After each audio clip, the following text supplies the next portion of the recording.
San Anselmo de Canterbury es el santo que recordamos en este día 21 de abril. Es un santo importante, muy conocido, es un doctor de la Iglesia, uno de los personajes más ilustres de la Edad Media, monje medieval, además gran filósofo, teólogo y místico.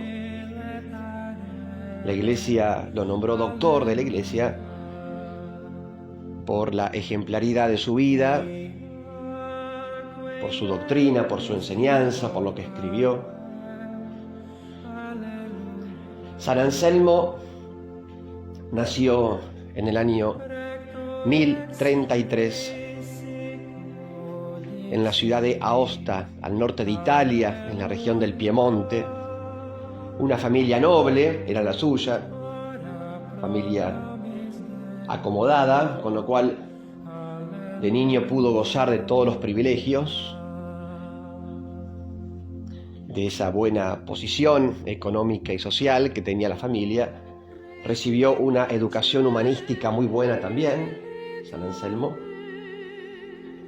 La fe le llegó por medio de su mamá. La madre era una gran cristiana, católica. Él siempre la recordará como una de las puertas por las cuales entró la fe en su vida. Otra de las puertas fueron los monjes benedictinos, que hicieron de tutores, de maestros, de guías, cuando él era chico, que lo educaron.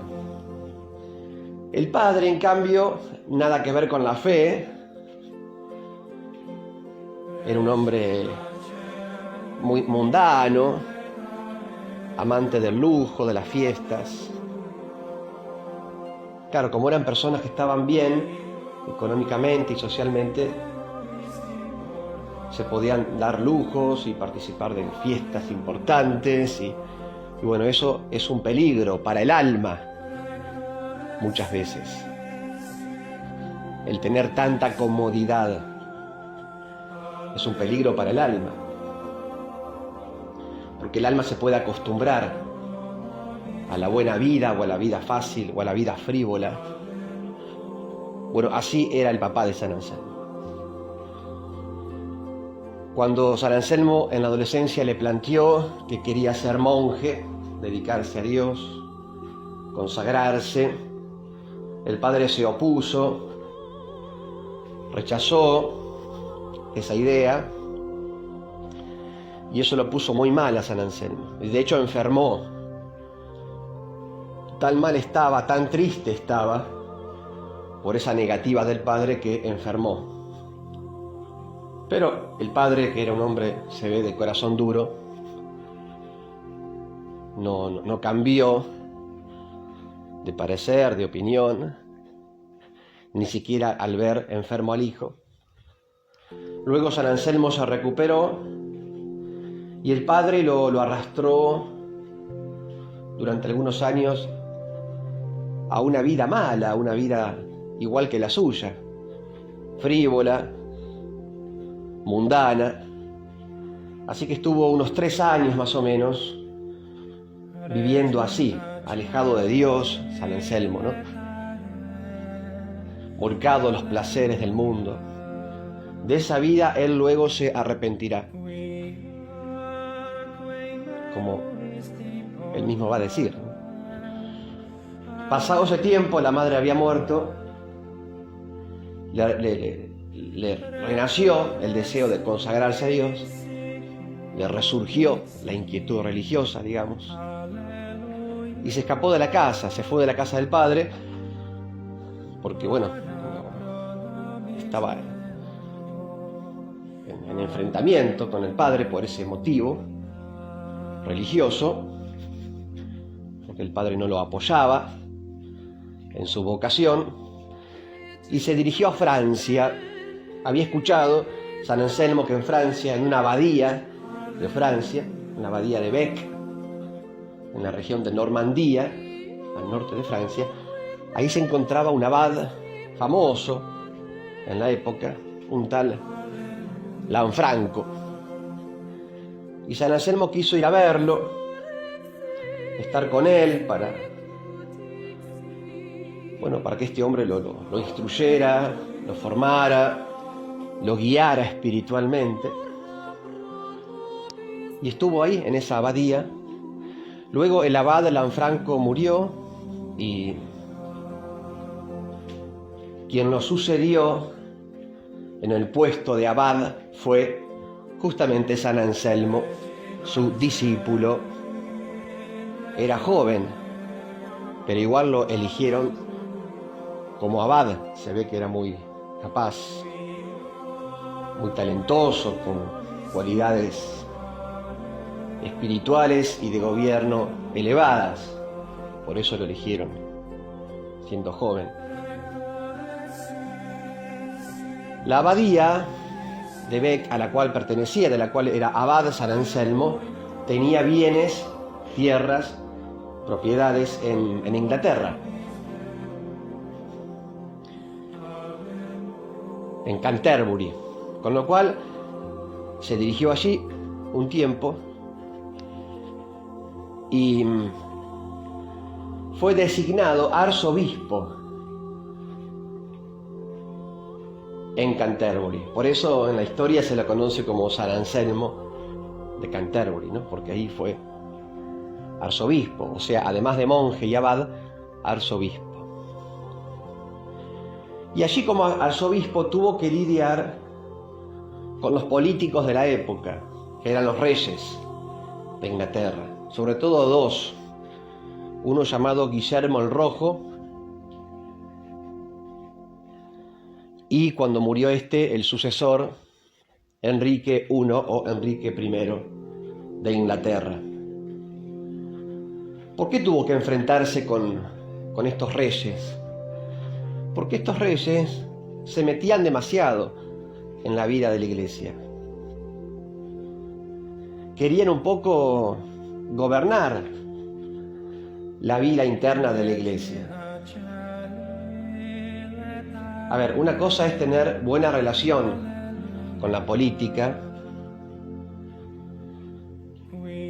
otra cosa es dejar que la política o los políticos, en aquella época los reyes, se metan demasiado en la vida de la Iglesia, le quiten libertad a la Iglesia o quieran adueñarse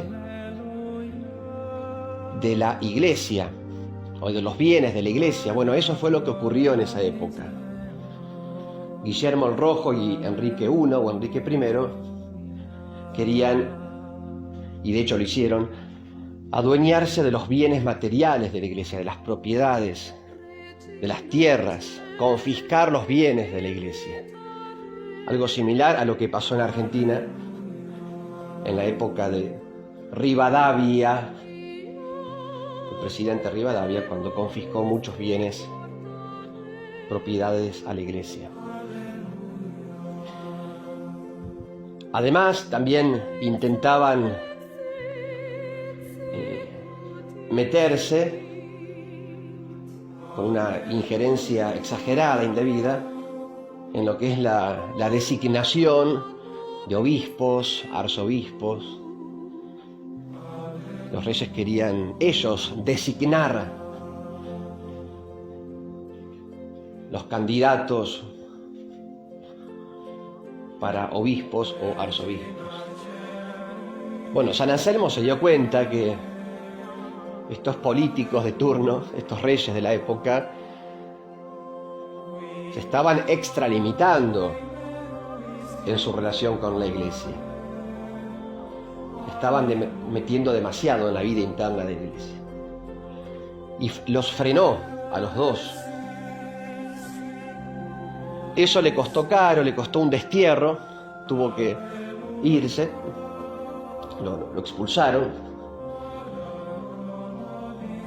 Estuvo un tiempo en Italia, también pidió ayuda al Papa para ese fin. Luego regresó, pero siguió esa lucha con Enrique I, hasta que finalmente el rey lo reconoció nuevamente como arzobispo y las cosas un poco se calmaron. Pero entonces aparece acá la figura de este monje, si se quiere, guerrero o defensor de los bienes espirituales y de los bienes materiales de la Iglesia.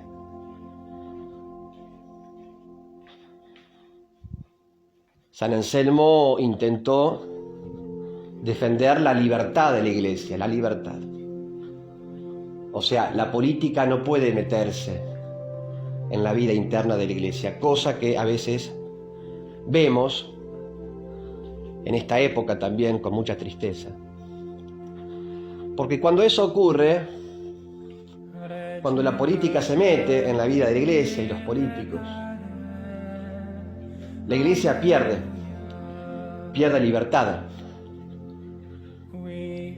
La Iglesia termina siendo sometida o estando a disposición o a las órdenes, no de Cristo, no del Evangelio, sino de los políticos de turno. Contra esto luchó fuertemente San Anselmo de Canterbury, y también sufrió, por ejemplo, como dijimos, el destierro. Por último, digamos que San Anselmo se caracteriza por haber sido un hombre que escribió mucho, dijimos, gran filósofo, teólogo, místico, escribió libros de teología, de filosofía, de espiritualidad,